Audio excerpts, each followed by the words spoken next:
தர்மபுரி மாவட்டம் கம்பைநல்லூர் அடுத்த சமத்துவபுரத்தில் 100 குடியிருப்புகள் உள்ளன.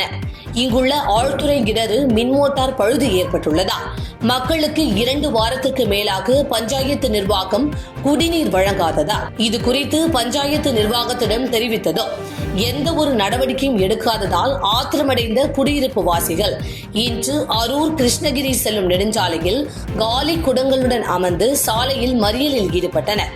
மேலும் தங்களின் கிராமத்தில் நுழைவு வாயிலில் கற்களை வைக்கப்பட்டு செல்லும் வழியை அடைத்தனர். பின்னும் இது குறித்து தகவல் அறிந்து வந்த காவல்துறையினர், வருவாய்த்துறையினர் இங்குள்ள பெண்களுடன் பேச்சுவார்த்தை நடத்தினர். அப்போது பெண் ஒருவர் தங்களுக்கு குடிக்க தண்ணீர் வழங்க வேண்டும் என வலியுறுத்தி மடிப்பிச்சை ஏந்தினார். இதனால் அப்பகுதியில் சிறிது நேரம் பரபரப்பு ஏற்பட்டது.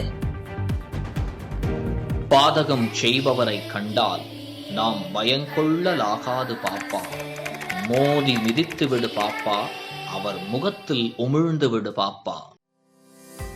அண்மை செய்திகளை உடனுக்குடன் தெரிந்து கொள்ள இணைந்திருங்கள் இயம்நாடு தொலைக்காட்சியுடன்.